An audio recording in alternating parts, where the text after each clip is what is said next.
우리가 오늘부터 이제 사도행전 우리가 공부를 할 예정인데요. 저희가 이렇게 사도행전을 같이 공부해 보려고 하는 이유가 있습니다, 여러분. 그 이유가 뭔고 하면 이 사도행전을 통해서 우리 영신교회가 다시 선교적인 교회로 전환하기 위해서입니다. 우리가 선교적인 교회라는 게 뭘까? 우리가 한번 생각을 해보면 이 선교적인 교회라는 것은 교회의 본질이 선교라고 고백하는 교회입니다. 교회의 본질이 무엇인가에 따라서 교회의 특성이 정해질 텐데, 이 선교적인 교회라는 것은 교회의 본질은 선교다라고 고백한다라는 것이죠. 우리가 사도행전의 역사를 통해서 보면 교회는 선교를 위해서 사용되었습니다. 그리고 선교를 통해서 교회가 탄생했어요. 거꾸로가 아닙니다, 여러분. 교회는 선교를 위해서 존재했던 것이지 이 선교라는 것이 교회를 위해서 존재하는 것이 아니라는 이야기입니다. 선교라는 것은 교회의 기능 가운데 하나이거나 혹은 일부인 것이 아니고, 선교하시는 하나님, 선교하시는 하나님의 영이 하나님의 선교를 위해서 교회를 사용하신다라고 고백하는 교회, 이것이 바로 선교적인 교회다라는 그런 뜻입니다, 여러분. 64년을 지나오고 있는 동안 우리 영신교회는, 우리 대부분의 성도님들이 그렇게 생각들을 하고 또 기도를 하고 있는 줄로 압니다. 지금 새로운 선교 사명을 감당해야 하는 때를 맞이하고 있다라고 그렇게 생각하는 줄로 압니다. 바로 이때에 우리 영신교회가 선교하시는 하나님께서 사용하시는 교회가 되기를 꿈꿉니다. 그리고 선교적인 제자를 키우고 다시 우리가 선교하는 교회, 선교를 본질로 하는 주님의 교회로 전환될 수 있기를 기도합니다. 예수님께서 사도들과 함께 행하셨고 이후에는 사도들을 통해서 세상에 정언된 이 복음의 순수한 능력이 다시 한번 우리 영신교회를 통해서 나타나기를 주님의 이름으로 축원합니다. 이것이 사도행전을 강해해 보려고 하는 이유입니다. 사도행전을 강해하는 이유가 뭐라고요, 여러분? 선교적인 교회로 전환되기 위해서 우리가 다시 한번 이렇게 하나님의 말씀 그 가운데에서도 하나님께서 선교하셨던 이 사도행전의 역사를 우리가 다시 한번 살펴보자. 그리고 사도행전의 교회처럼 우리도 온전히 선교적인 교회로 거듭나보자, 전환되어 보자. 그리고 우리들 각자가 선교적인 제자가 되어 보자라는데 우리 사도행전을 공부하는 이유가 있다, 그렇게 말씀을 드렸습니다. 또 다른 한편으로 사실 사도행전을 우리가 공부하고 묵상해 보면 감격이 있어요. 어떤 감격이 있을 것 같습니까, 여러분? 사도행전을 공부하면 왜 감격이 있을까요? 왜 그런고 하면 사도행전에는 우리하고 똑같이 평범한 사람들이 있어요.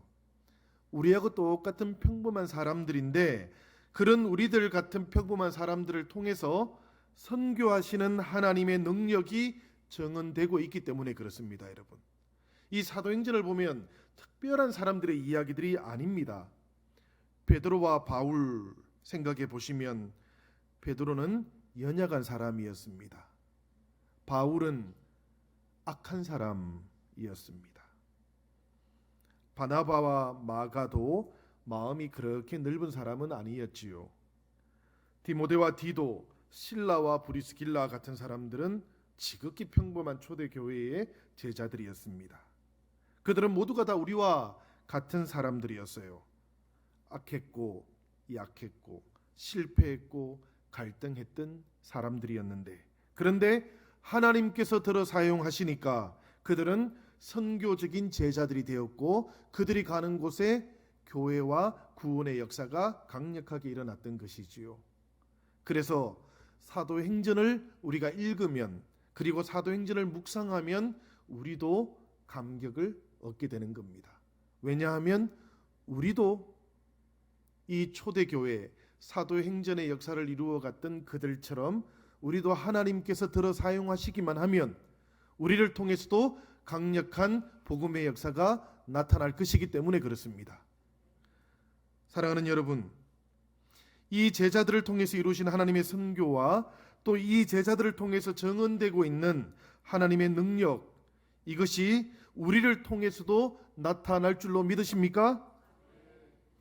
확신을 가지지 않을 이유가 없습니다, 여러분. 우리 영신교회를 통해서 하나님의 능력이 다시 정언될 것이다 라는 것도 확신하십니까? 확신하지 않을 이유가 없어요.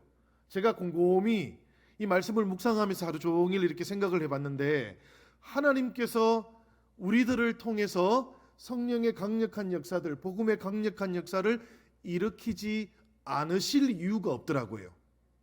아무리 생각해봐도 그래요. 이 무더운 여름에, 이 저녁에 주님의 전에 나와서 찬양을 하고, 이 저녁에 기도를 하고, 이 저녁에 말씀을 사모하는 우리들을 통해서 하나님께서 역사하지 않으시면 어떤 사람들을 통해서 역사하시겠습니까? 그렇죠, 여러분들? 하지 않으실 어떤 이유도 하나님은 가지고 있지를 않으십니다. 그 이유는 우리를 통해서, 또 우리 영신교회를 통해서 하나님께서 복음의 역사를 강력하게 이루는 줄로 믿으시는 것이지요? 저는 그렇게 믿고 있습니다, 여러분.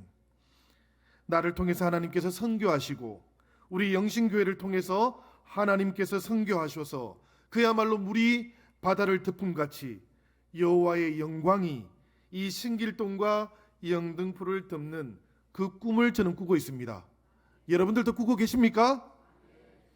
그것을 생각하면, 그리고 기도하면 저는 마음 깊은 곳에서부터 감격이 차오릅니다.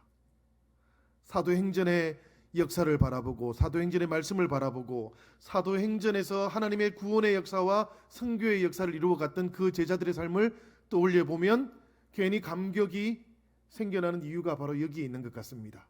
사랑하는 여러분, 우리가 사도행전의 말씀을 함께 나누어 가는 동안에 우리들 모두에게도 이런 감격이 찾아올 수 있기를 주님의 이름으로 기원합니다. 저는 이 사도행전을 묵상하는 동안 복음의 감격이 한 번만이 아니고 반복해서 우리들 가운데 찾아오기를 기도하고 있습니다. 왜냐하면 사도행전의 역사를 한번 보시길 바랍니다. 얼마나 많은 복음의 역사들이 성경 속에 나오고 있는지를 몰라요. 그 많은 복음의 역사들을 만날 때마다 우리 마음속에도 이 감격이 회복되기를 바랍니다. 하나님께서 우리 영신교회를 통해서 이루어 가시는 그 놀라운 복음의 역사가 오늘 이곳에서 우리를 통해서도 다시 회복될 것이다 라는 그런 감격을 반복해서 체험할 수 있기를 바랍니다. 이제 우리 다 함께 우리 사도행전의 말씀을 함께 봉독하도록 하겠습니다. 오늘은 1장 1절에서 8절까지의 말씀인데요, 우리가 화면을 보면서 함께 봉독해 보도록 하겠습니다. 저와 여러분들 한 절씩 교독하도록 하시지요. 제가 먼저 1절 읽겠습니다. 데오빌로여, 내가 먼저 쓴 글에는 무릇 예수께서 행하시며 가르치시기를 시작하심부터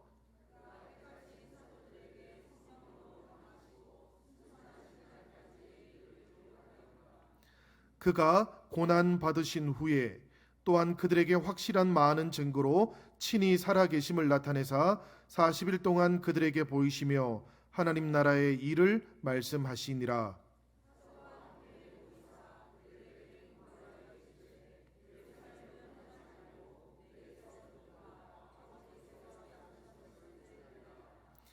요한은 물로 세례를 베푸르으나 너희는 맨날이 못되어 성령으로 세례를 받으리라 하셨느니라.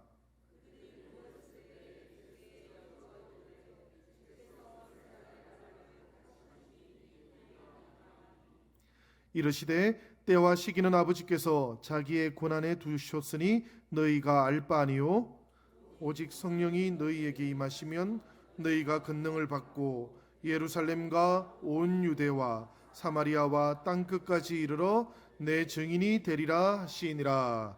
아멘. 우리 사도행전 1장 8절의 말씀 우리 다시 한번 읽어볼까요? 다 같이 시작. 오직 성령이 너희에게 임하시면 너희가 권능을 받고 예루살렘과 온 유대와 사마리아와 땅 끝까지 이르러 내 증인이 되리라 하시니라. 아멘. 예. 오늘 우리가 이 사도행전 1장 1절에서 8절까지의 말씀을 이렇게 봉독을 했습니다마는 사실 오늘은 저희가 사도행전의 아주 앞부분에 조금만 다룰 겁니다. 그 중에서 하나 이제 나누어 보자면 사도행전은 누구를 위해서 쓴 책이지요, 여러분? 방금 우리가 읽어보니까 1절에 누가 나옵니까? 그래요. 보니까 데오빌로라는 사람에게 쓴 책입니다. 데오빌로요, 내가 먼저 쓴 글에는 무릇 예수께서 행하시며 가르치시기를 시작하심부터라고 이렇게 되어 있으니까 이 데오빌로라는 사람에게 쓴 책입니다. 그러면 여러분들 이 데오빌로가 누구인지는 아십니까? 잘 모르십니까? 예. 이 데오빌로라는 이름은 헬라 말로는 보면 테오필로스라는 뜻이에요. 테오필로스. 이 말은 하나님을 뜻하는 테오스라는 단어와 사랑하다라는 동사 필레오가 합쳐진 이름입니다. 그래서 데오빌로라는 이름은 뜻을 한번 이렇게 생각을 해보면 두 가지로 나올 수가 있어요. 하나님의 사랑을 받은 자라는 이런 뜻을 가질 수도 있고 또 하나님을 사랑하는 자라는 이런 해석을 할 수도 있겠어요, 여러분들. 이 데오빌로라는 이름의 뜻이 그렇습니다. 하나님의 사랑을 받은 자 혹은 하나님을 사랑하는 자. 그런데 이 헬라어는 이렇게도 뜻풀이를 해볼 수가 있어요. 하나님을 뜻하는 테오스하고 친구라는 명사, 이 필로스 두 개가 합쳐진 단어라고 해석을 할 수도 있습니다. 그렇게 되면 이 데오빌로라는 이름의 뜻은 뭔고 하면 하나님의 친구라는 그런 뜻이 돼요. 이 둘 중에 하나입니다, 여러분. 하나님의 사랑을 받은 자 혹은 하나님을 사랑하는 자라는 뜻이거나 아니면 하나님의 친구라는 그런 뜻이에요.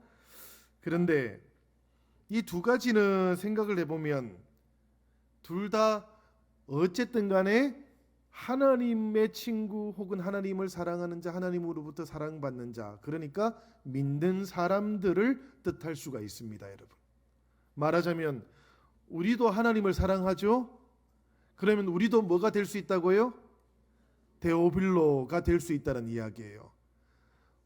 우리도 하나님의 사랑을 받지요?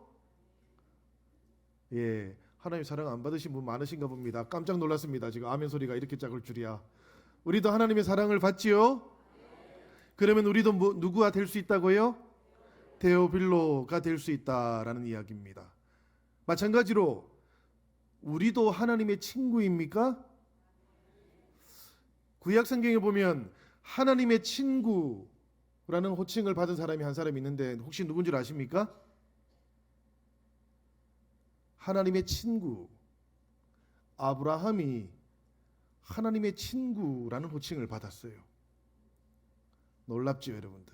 하나님의 친구. 근데 데오빌로라는 이 이름은 하나님의 친구라는 뜻인데 우리가 친구 이러니까 우리가 조금 하나님한테 우리가 친구 이러면 좀 뭔가 격이 좀 그렇습니다, 그죠? 대신에 이렇게는 한번 생각해 볼 수 있죠. 친구는 무엇을 나누는 존재입니까? 사랑을 나누는 존재입니까? 우정을 나누는 존재죠, 그죠? 이 우정을 나누는 존재를 가리켜서 친구라고 한다면 우리도 하나님하고 우정을 가질만 하지 않습니까, 여러분? 우리가 하나님하고 프렌드십을 가지고 있습니까? 안 친하십니까, 하나님하고? 친하지요, 우리가, 그죠? 그러면 우리도 하나님의 친구라고 불릴만 합니다. 그러니까 데오빌로라는 이름의 뜻에는 그저 성경 속에 나오는 하나님을 사랑하는 자 혹은 하나님의 사랑을 받는 자 혹은 하나님의 친구일 뿐만 아니라 믿는 우리들 모두가 다 데오빌로일 수 있다라는 그런 이야기겠습니다. 그지요? 자, 데오빌로의 정체는 일단 여기까지만 해놓고 그 다음 문장을 우리가 또 한번 살펴보도록 하겠습니다. 그 다음 문장 데오빌로요. 다음 문장이 뭡니까? 내가 먼저 쓴 글에는 이렇게 되어 있습니다. 그죠? 이걸 누가 썼죠? 사도행전? 누가 썼습니까? 누가 썼어요. 그죠? 누가가 쓴 겁니다. 이 사도행전은. 근데 사도행전을 누가가 썼는데 이 사도행전을 쓰기 전에 누가가 책을 하나 먼저 쓴 게 있다라는 이야기예요. 그게 뭘까요? 그게 누가복음입니다, 여러분. 그러니까 사도행전은 누가복음하고 같이 읽어야 되는 책이에요. 누가복음 없이 사도행전만 읽으면 뜻이 명확해지지 않는 경우가 많이 있습니다. 왜냐하면 이 누가가 쓴 이 누가복음을 늘 염두에 두고 사도행전을 기록하고 있었던 것이거든요. 마찬가지로 누가복음을 읽을 때에도 어떤 경우에는 사도행전을 통해서 읽어보면 조금 더 뜻이 명확한 경우들도 있을 수 있습니다. 그렇기 때문에 그것을 우리가 감안하시고 내가 먼저 쓴 글, 이 누가복음이 있는데 누가복음 우리가 1장 1절에서 4절을 한번 읽어보면 좋겠습니다. 화면에 나오는데요. 우리가 한번 같이 한 목소리로 한번 읽어볼까요? 누가복음 1장 1절에서 4절입니다. 다 함께 한번 읽어봅시다. 시작. 우리 중에 이루어진 사실에 대하여 처음부터 목격자와 말씀에 일꾼된 자들이 전하여 준 그대로 내력을 저술하려고 붓을 든 사람이 많은지라. 그 모든 일을 근원부터 자세히 미루어 살핀 나도 데오빌로 각하에게 차례대로 써 보내는 것이 좋은 줄 알았노니 이는 각하가 알고 있는 바를 더 확실하게 하려 함이로라. 누가복음 1장 1절에서 4절을 우리가 읽었습니다. 그런데 이 말씀 가운데 3절과 4절을 보면 어떤 내용이 있는가 하면 나도 데오빌로 각하에게 차례대로 써 보내는 것이 좋은 줄 알았노니 이는 각하가 알고 있는 바를 더 확실하게 하려 함이로다. 이렇게 되어 있어요. 그죠? 근데 이 말씀에서 보면은 데오빌로는 지금 어떻게 호칭이 되고 있습니까? 예, 각하라고 호칭이 되고 있습니다. 그죠? 이 각하라는 호칭, 이게 우리 성경 원래 원어에는 뭐라고 되어 있는가 하면 크라티스토스라는 말입니다. 크라티스토스라는 말인데 이게 요즘 말로 바꾸면 어떤 말인가 하면 VIP 같은 겁니다. VIP가 뭐죠, 여러분들? 가장 존귀한 사람이다. 그죠? very 뭡니까? important person입니다. 제일 중요하고 가장 중요한 사람이란 뜻이에요. 이게 각하라는 호칭입니다. 그러니까 지금 이 데오빌로에게 각하라고 이렇게 부르고 있는데 사실 이게 성경 속에 천부장이라든지 백부장한테는 붙이지 않는 호칭입니다, 여러분. 이 각하라는 호칭은 최소한 누구에게 붙이는가 하면 총독에게 붙여요. 그러니까 데오빌로는 대단히 높은 로마 간직에 있던 사람임에 분명합니다, 여러분. 그 다음에 또 하나 우리가 꼭 기억해야 되는 것은 뭔가 하면 이 각하라는 호칭은 실제 인물한테만 붙이는 호칭이에요. 그러니까 데오빌로 각하라고 이렇게 부를 때 이것이 제가 조금 전에 데오빌로라는 뜻이 뭐라 그랬습니까? 하나님을 사랑하는 자 혹은 하나님의 사랑을 받는 자 혹은 하나님의 친구, 그러니까 우리 믿는 사람들도 데오빌로가 될 수 있습니다 라고 말씀드렸죠. 그죠? 뜻은 그런데 이 사도행전에 나오는 데오빌로, 이 누가복음에 나오는 데오빌로는 그런 일반적인 뜻으로 확장시키면 안 된다라는 이야기입니다.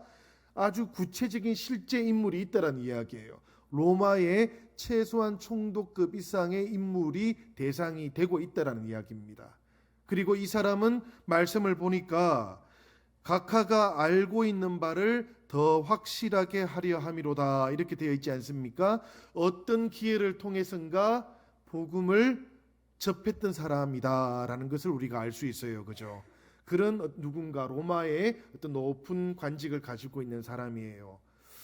우리가 보통 이제 3세기, 4세기 문헌 같은 데는 보면 이 데오빌로라는 사람이 그 로마 황제의 사촌 클레멘스라고 그렇게 되어 있기도 합니다. 그러나 사실 이것은 확인할 길은 없어요.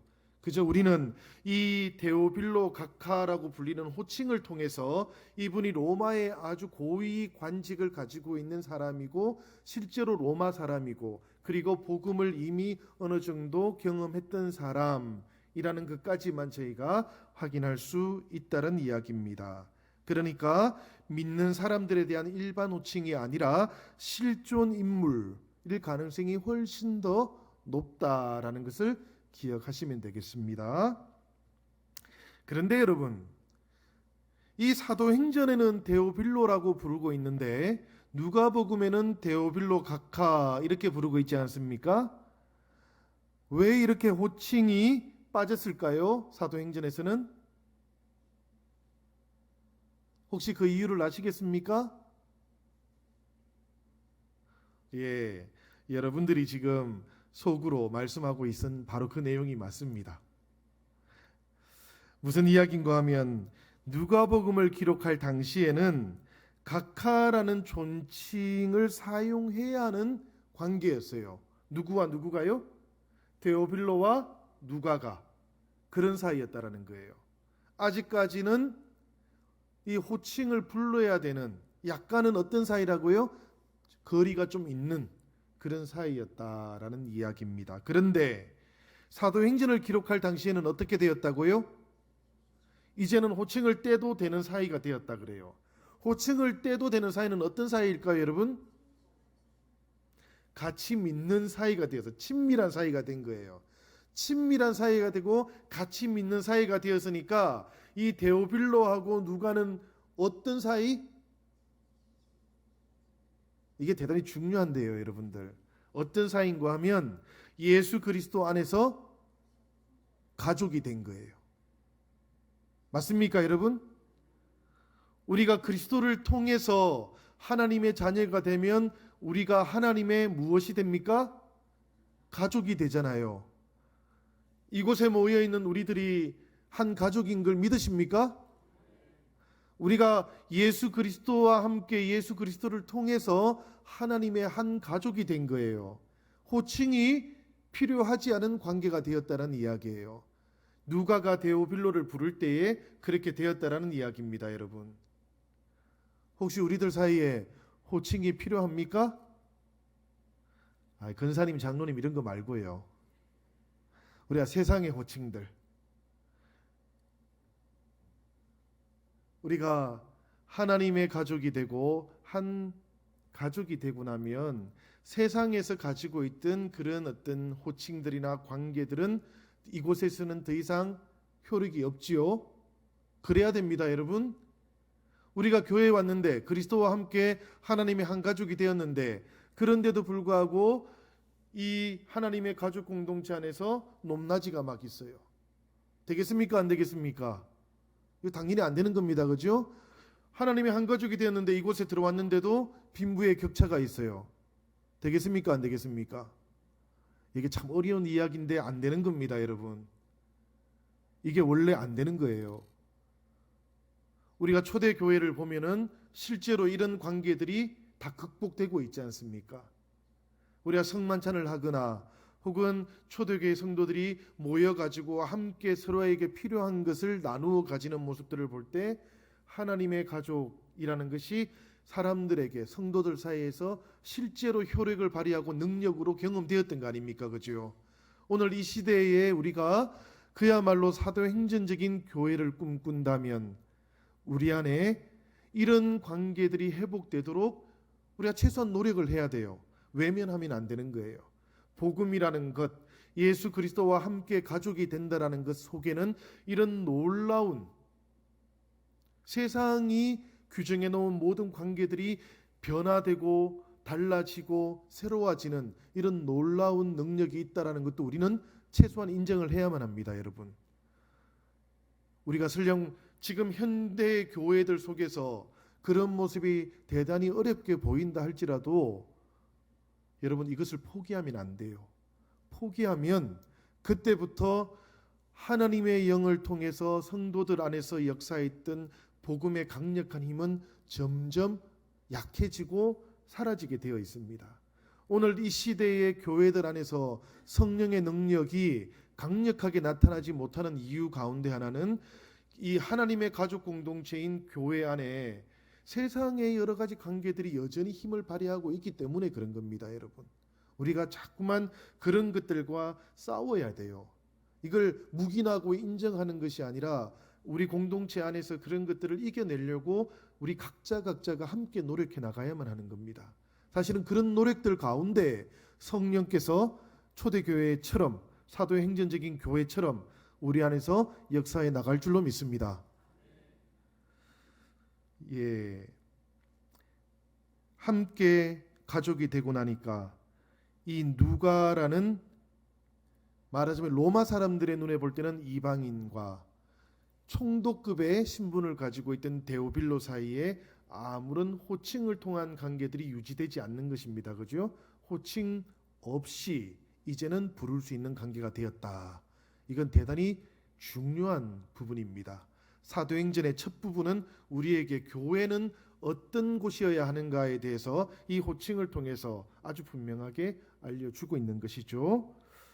누가복음과 사도행전의 내용도 한번 대략 저희가 살펴보면 이렇습니다.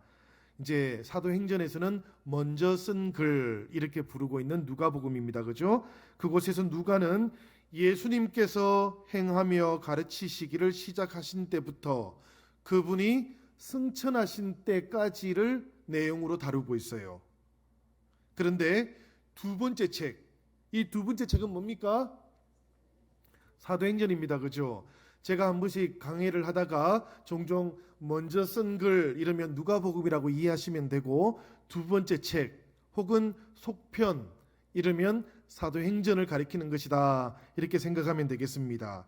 이 두 번째 책에서 누가는 예수님께서 승천하신 이후에 사도들을 통해서 계속 행하고 가르치신 것들에 대해서 쓸 것입니다 라고 이렇게 이야기하고 있어요. 예수께서 승천하신 이후에도 누구를 통해서요? 사도들을 통해서 누가 계속해서 가르치고 행하신다고요? 예수께서. 그러니까 사도행전이라는 것은 기본적으로 사도들의 행전이라는 이름을 가지고 있지만 그 행동의 주체는 누구라고요? 예수님이시다라는 이야기입니다. 사도들은 예수님께서 행하시는 그 일에 무엇이 된다고요? 도구가 될 뿐이다 라는 그런 이야기예요. 그래서 예수께서 승천하신 이후에도 사도들을 통해서 계속해서 가르치고 행하시는 그 일들을 이 책은 쓰게 될 것입니다 하면서 시작을 하고 있어요. 그래서 이 누가는 사도행전에 보면 사도들의 설교를 많이 적어놓고 있어요. 사도행전은 설교가 굉장히 많이 들어 있습니다, 여러분. 그 다음에 이 사도들, 그러니까 예수님의 제자들이 사도가 되는 것을 확정해 주는 표적들이 있었어요. 그 표적이 뭔가 하면 이 제자들이 행했던 기적들이에요. 이 기적들을 사도행전은 많이 우리에게 알려주고 있는데, 이 기적은 예수님의 제자들이 사도가 되었다라는 것의 표적인 겁니다. 우리가 오늘 이 시대를 살아가면서 예수 그리스도 그분이 여전히 사도들을 통해서 행하시고 가르치셨던 것처럼 교회를 통해서 그리고 성도들을 통해서 행하시고 가르치신다면 교회와 성도들에게도 이것이 필요해요. 무엇이 필요한가 하면 표적이 필요합니다, 여러분. 우리가 믿는 표적이 필요한 거예요. 우리가 하나님의 자녀가 되고 우리가 하나님께서 맡겨놓은 그 소명을 이 시대를 위해서 감당하고 있다라는 표적이 필요한 겁니다, 여러분. 교회는 세상에 대해서 표적이 필요하고 성도들은 세상 사람들에 대해서 표적으로 존재해야만 한다라는 그런 이야기입니다. 자, 이렇게 한번 생각을 해봅시다. 승천이라는 것, 예수께서 하늘로 올라가신 이야기, 예수님의 승천이라는 것은 생각해 보면 첫 번째 책, 뭐라고요? 첫 번째 책이 누가복음. 이 누가복음을 종결짓는 사건입니다. 승천이라는 것은. 그런데 두 번째 책, 이 사도행전의 출발은 어디에서부터인가 하면 예수님의 승천부터예요. 그러니까 첫 번째 책과 두 번째 책, 첫 번째 책이 종결되고 두 번째 책이 시작되는 분기점이 무엇인가 하면 예수님의 승천이라는 그런 이야기고요. 그 다음에 예수님의 지상에서의 사역을 종결짓고 천상에서의 사역을 시작하는 분기점도 예수님의 승천입니다. 그러니까 교회의 역사에서 예수님의 승천이라는 것은 대단히 중요하게 다루어져 왔거든요. 특별히 기독교 문화를 가지고 있었던 저 이태리나 독일이나 이런 곳에서는 이 예수님의 승천일은 대단히 중요한 날입니다. 이 날은 공휴일이에요. 그래서 근데 한국에서는 예수님의 승천일은 교회력에서도 크게 중요하게 안 다루고 있지요. 사실은 그죠. 그런데 이 누가복음과 사도행전, 예수님의 지상에서의 사역과 천상에서의 사역, 이것의 결정적인 분기점이 바로 예수님의 승천 사건이다라는 것도 우리가 한번 기억해 보면 좋겠습니다. 그래서 이 예수님의 천상에서의 사역은 무엇을 가리키는가 한번 생각해 보면 이건 이런 것이죠. 그전에는 예수께서 지상에 머물러 있는 동안에는 제자들과 직접 만나서 가르치시고 행하셨지 않습니까? 그죠? 그런데 천상에 올라가시고 난 다음에는 예수님께서 어떻게 이제 천상에서의 사역을 행하십니까? 누구를 통해서요? 사도들을 통해서. 그런데 사도들을 통해서기는 한데 그냥 사도들을 통해서입니까? 한 분이 계시지요. 성령을 보내주셔서, 그죠? 성령에, 그래서 이게 참 표현하기가 어려워요. 성령에 의해서 사도를 통해서 예수께서 천상에서의 사역을 이루어 가신다, 이렇게 표현을 합니다. 그러니까 하나만 가지고 표현할 수가 없어요. 성령에 의해서만 하시는 것도 아닙니다, 여러분. 그렇다고 사도들을 통해서만 하는 것도 아니에요. 어떻게 한다고요? 성령에 의해서 사도들을 통해서 일하신다, 이렇게 표현해야 맞는 것이지요. 그렇기 때문에 사도행전을 또 다른 이름으로 이렇게 우리가 부르는 것 아닙니까? 성령 행전이다, 이렇게 부르는 것이죠. 사도들은 그 자체로 행동하는 사람들이 아니었다라는 그런 이야기입니다. 우리가 사도행전을 이렇게 이제 앞으로 읽어보게 되겠지만 이 책을 가만히 살펴보면 처음부터 끝까지 성령이 강림하시고 성령이 활동하시는 것에 대한 내용을 다루고 있습니다. 이 책에서 성령의 감동에 따라서 행동하는 많은 사람들이 등장하기는 해요, 여러분들. 그렇지만 그 많은 사람들은 성령의 에이전트인 것이지 성령 그 자체는 아닌 겁니다, 여러분. 이 책에 나오는 성령의 대행자들이 어떤 사람들이 있습니까, 여러분? 첫 번째는 사도행전에 어떤 사람이 나오지요? 화면에 띄워주시면 안 됩니다, 아직. 우리가 사도행전을 보면 1장에서 8장까지의 주인공이 있어요. 물론 전체적인 주인공은 성령이십니다. 이 성령에 의해서 사도를 통해서 예수 그리스도께서 사역을 하시는데, 그때 등장하는 사도들이 누군가 하면 첫 번째는 베드로와 요한입니다. 베드로와 요한이 1장에서 8장까지의 주인공이에요. 대행자들입니다, 이 사람들이. 그 다음에 베드로만 혼자 나오는 장이 쭉 있어요. 사도행전 10장부터 12장까지 베드로만 나옵니다, 여러분. 굉장히 중요하게 베드로가 또 다루어져요. 그리고 이제 15장에 가면 아주 독특한 사람이 한 사람 나옵니다. 누군가 하면 야고보가 나와요. 야고보가 중요한 성령의 대행자처럼 등장을 합니다. 이 야고보는 누구인가 하면 예수님의 동생 야고보입니다, 여러분. 초대 교회에서 가장 중요한 교회의 지도자는 누군가 하면 베드로도 아니고 요한도 아니고 바울도 아니에요. 누구겠습니까? 예수님의 동생 야고보입니다. 왜 예수님의 동생 야고보가 가장 중요한 지도자가 되었을까요? 예수님을 가장 오랫동안 지켜봤거든요. 예수님 어릴 때부터 지켜본 사람이거든요. 초대교회에서는 교회 안에 리더십을 누가 가졌는가 하면 예수님에 대한 기억을 가장 많이 가지고 있는 사람이 리더십이었습니다. 왜 그런가 하면은 그때까지는 아직 이런 성경이 없었지 않습니까? 복음서가 아직 없었거든요. 그러니까 예수님에 대한 기억을 가장 많이 가지고 있는 사람이 리더십을 가질 수밖에 없었는데, 그 예수님에 대한 기억을 가장 많이 가지고 있는 분이 누구일까요, 여러분? 야고보일 것 같지요? 근데 사실은 더 많이 기억하고 있는 분이 한 분 계셔요. 예수님의 어머니 마리아. 그죠? 예수님의 어머니 마리아가 제일 많은 기억을 가지고 있겠죠. 초대교회에서 아마도 예수님의 어머니 마리아가 가장 중요한 교회의 지도자였을 겁니다.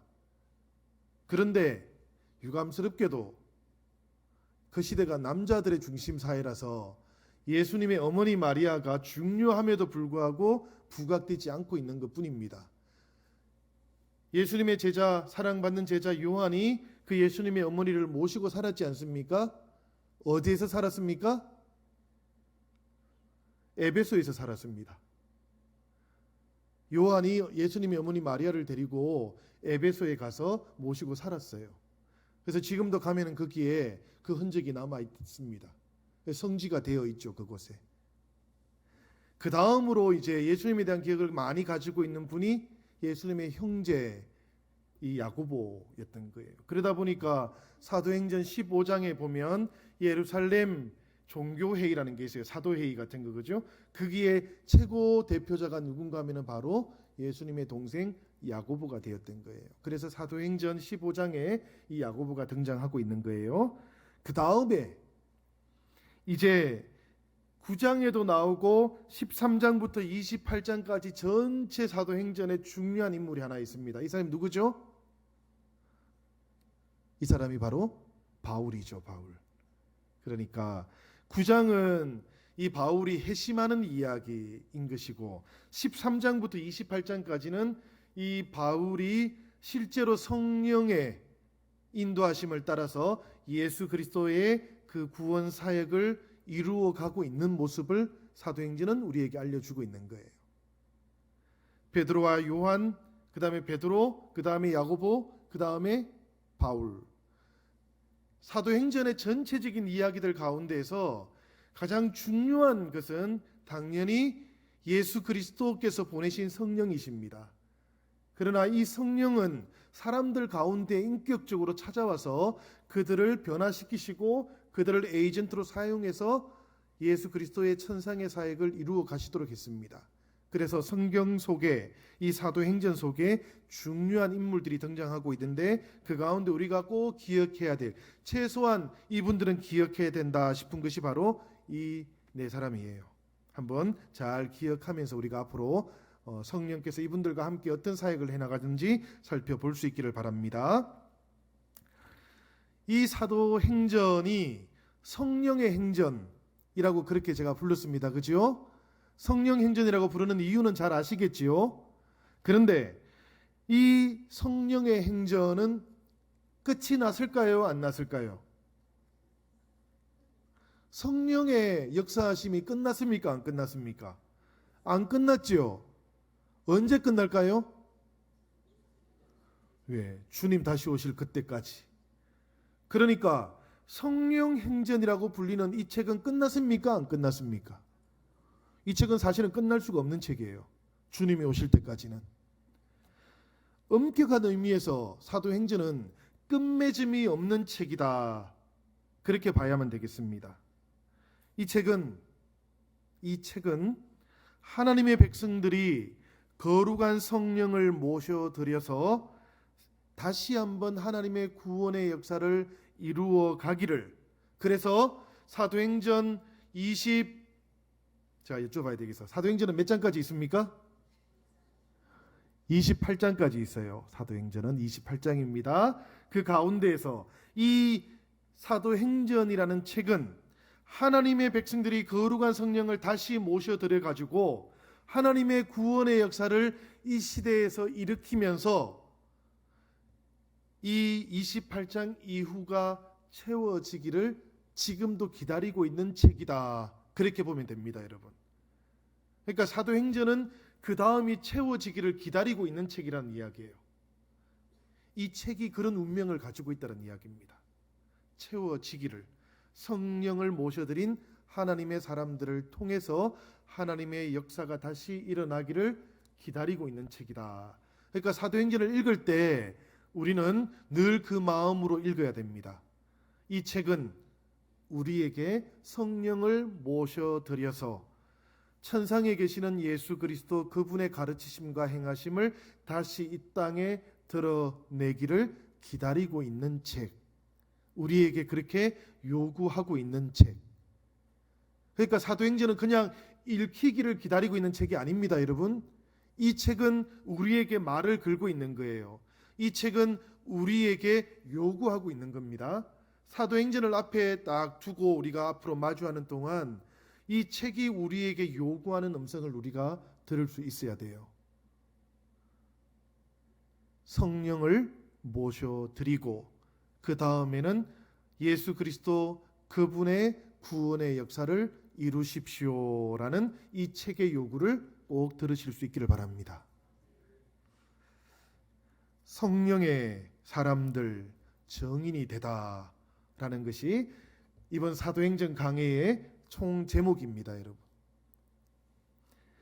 사도행전의 주제 성구를 하나만 정해 보라면 몇 장 몇 절이 될 것 같습니까? 사도행전 1장 8절. 사도행전 1장 8절 다들 암송하실 수 있으십니까?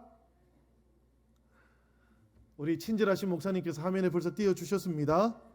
예, 우리 띄워주세요. 예, 우리 띄워주시고 우리 한번 이 말씀을 잘 한번 읽어보도록 합시다. 사도행전의 주제 성구입니다. 그래서 이 말씀을 우리가 최소한 읽고 묵상하고 또 암송할 수 있으면 좋겠습니다. 한번 우리 같이 한번 읽어보겠습니다. 시작. 오직 성령이 너희에게 임하시면 너희가 권능을 받고 예루살렘과 온 유대와 사마리아와 땅 끝까지 이르러 내 증인이 되리라. 사마리아와 땅 끝까지 이르러서 누구의 증인이 된다고요? 내 증인이 된다. 내 증인은 누구의 증인입니까, 여러분? 예수님의 증인입니다. 그죠? 이게 참 중요합니다, 여러분. 우리가 예루살렘과 온 유대와 사마리아와 땅 끝까지는 기억하는데 누구의 증인인지를 가끔가다 잊어버릴 때가 있어요. 내 증인이 되어야 한다라고 예수님께서 말씀하십니다. 주님의 증인이 되어야 한다. 예수님께서 제자들에게 주님의 증인이 되라고 말씀하시는데 이 말씀의 의미를 우리가 조금 더 살펴봐야 되겠습니다. 도대체 증인이 되라고 하는데, 그리고 예수님의 증인이 되라고는 하는데 이 증인이 된다는 말의 의미가 도대체 어떤 의미인지를 우리가 조금 더 구체적으로 살펴봐야 되는데요. 누가복음 24장 46절에서 48절까지의 말씀입니다. 누가복음 24장 46절에서 48절. 누가복음은 몇 장까지 있을까요? 24장까지 있는 겁니다, 여러분. 그리고 24장까지 있는 말씀 중에서도 이 46절에서 48절까지의 말씀은 거의 마지막 단락에 포함되어 있는 말씀이기도 합니다. 이 말씀을 우리 같이 한번 다시 읽어보도록 하겠습니다. 다 같이 시작. 이같이 그리스도가 고난을 받고 제3일에 죽은 자 가운데서 살아날 것과 또 그의 이름으로 제사함을 받게 하는 회개가 예루살렘에서 시작하여 모든 족속에게 전파될 것이 기록되었으니 너희는 이 모든 일의 증인이라. 자, 여기에 보니까 증인이 나오지요, 그죠? 너희는 이 모든 일의 증인이다 라고 예수님께서 제자들에게 직접 말씀하신 거예요. 그러니까 너희가 예루살렘과 온 유대와 사마리아와 땅끝까지 이르러 내 증인이 되리라 라는 내 증인이 된다는 말의 의미를 예수님께서 누가복음에서 이미 설명해 주셨다는 이야기입니다. 여러분, 이것이 누가복음 24장에 나오는 말씀인데요, 이 말씀 자세히 한번 보겠습니다. 그리스도가 고난을 받고 3일 만에 죽은 자 가운데서 살아나는 것, 이건 뭡니까 여러분? 부활입니다. 그죠? 그런데 그냥 단순하게 부활은 아니에요. 여러분들, 예수 그리스도의 부활이라는 것은 어떤 의미를 가지고 있는가 하면, 이 누가복음에서 예수 그리스도께서 죽은 자들 가운데서 3일 만에 부활했다라는 말의 의미는 뭔가 하면, 이 예수 그리스도의 부활과 함께 지금 우리가 살아가고 있는 이 세상에, 지금 죽음이 여전히 존재하는 이 세계에 하나님의 나라가 시작되었다라는 의미입니다. 여러분, 이 세계를 다스리는 죽음의 힘을 하나님께서 예수 그리스도를 통해서 정복하셨다라는 의미입니다. 죽음을 정복하는 그 예수 그리스도의 부활을 통해서 사람들이 여전히 살아가고 있는데요, 우리는 여전히 죽어가고 있는데, 죽음으로 가고 있는데도 불구하고 지금 이 땅에 하나님의 나라가 시작되었다라는 뜻이에요.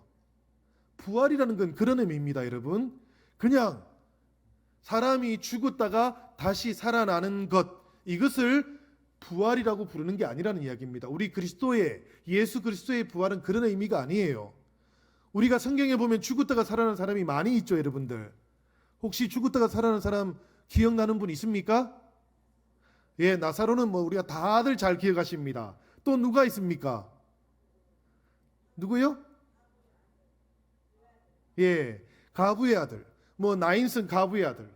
그 다음에 또 누가 있습니까? 백부장의 딸. 또 한번 기억해 볼까요? 바울은 사람을 살렸습니까? 안 살렸습니까? 구약 성경에 엘리사는 사람을 살렸습니까? 안 살렸습니까? 다 살렸거든요. 죽은 사람들을 살렸어요. 이렇게 죽은 사람들을 살렸는데 이걸 부활이라고 부릅니까 여러분? 우리 성경에 나오는 예수 그리스도의 부활하고 똑같은 부활이라고 생각 안 해요. 왜 그런가 하면, 죽었다가 다시 소생했던 사람들은 다시 죽었잖아요. 그들은 모두가 다 죽음의 힘 아래에 있었거든요. 나사로도 소생했지만 다시 죽었지 않습니까? 지금까지 살아있는 게 아니잖아요. 이 사람들이 죽었다가 표적으로, 제가 이제 이 표현을 쓰는 겁니다. 잘 들어 놓으셔야 돼요. 표적으로 하나님께서 바울이 하나님의 사도라는 것을 드러내는 표적으로 역사하셔가지고 바울도 사람을 살렸어요.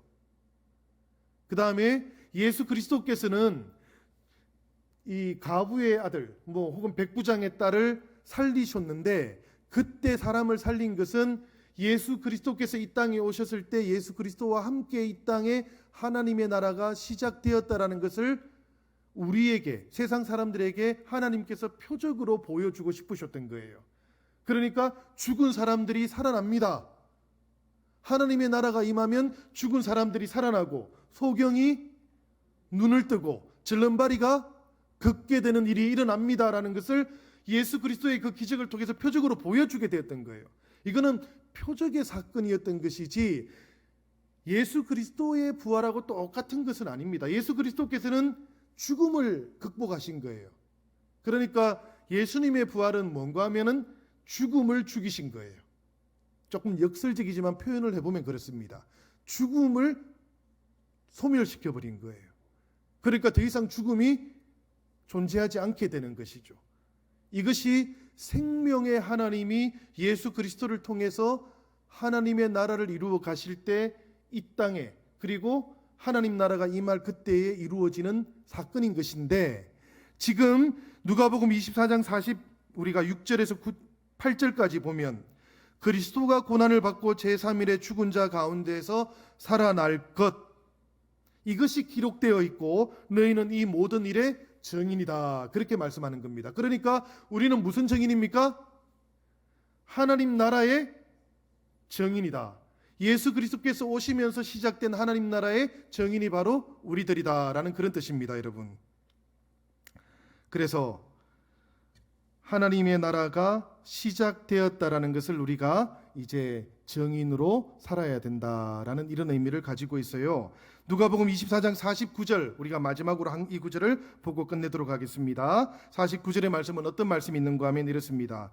볼지어다 내가 내 아버지께서 약속하신 것을 너희에게 보내리니 너희는 위로부터 능력으로 입혀질 때까지 이 성에 머물라. 이 성은 어디입니까 여러분? 예루살렘입니다. 예수 그리스도께서 십자가에 못 박힌 그 성, 그리고 예수 그리스도께서 부활하신 그 성입니다. 그 성에 너희는 머물러 있으라, 그렇게 말씀하셨어요. 그래서 제자들이 어디에 머물렀습니까? 여기가 바로 오순절 다락방이죠. 마가의 다락방에 모여 있었던 겁니다. 이 사람들이 여기에 모여 있었던 것은 기다리기 위해서였습니다. 그죠? 무엇을 기다리기 위해서였습니까?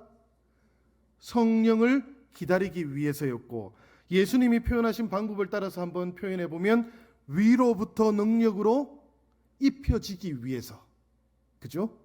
오순절 마가다락방에서 제자들이 기다리고 있었던 것은 위로부터 능력이 입혀지기를 기다리고 있었던 거예요. 우리가 성령을 기다린다라는 말의 의미는 이런 것입니다. 여러분, 위로부터, 성천하신 예수 그리스도로부터 우리가 능력으로 입혀지기를 기다린다라는 말의 의미입니다. 그리고 바로 그렇게 제자들은 마가 다락방에서 기다렸고, 그렇게 위로부터 능력으로 입혀지는 거룩의 성소를 가지게 되었던 거예요. 오순절 마가 다락방은 이 제자들에게는 거룩이 입혀지는 성소였던 겁니다. 여러분, 오늘 우리 영신교회 성도들에게는 어디가 위로부터 오는 능력을 힘입는 성소가 되고 있습니까? 영신교회가 그렇습니다. 그죠? 영신교회는 어디에 있습니까? 영신교회는 여러분들 사이에 있어요. 혹시라도 이 건물에요, 이렇게 대답하지 않기를 바랍니다. 이것은 영신교회의 건물이에요. 영신교회는 성령께서 위로부터 능력으로 임하신 성도들 그 사이에 있는 겁니다. 우리 사이사이에 거룩한 성소가 있는 거예요. 영신교회가 있는 겁니다. 여러분, 우리 사이가 사라지면 영신교회도 사라지는 거예요. 여러분들, 이 건물이 100년 200년 있다고 유지되는 게 아닙니다. 위로부터 성령으로 임하시는 그 능력을 힘입어서 우리 사이에 예수 그리스도의 하나님 나라가 임하고 있을 때에, 그때에 성도들의 성소가 온전하게 세워지고 회복되는 줄로 믿습니다. 우리 오늘 영신교회가 이 오순절 마가 다락방 되기를 주님의 이름으로 기원합니다. 우리 영신교회가 성령의 거룩하심과 능력으로 입혀지는 그 은혜를 힘입기를 바랍니다.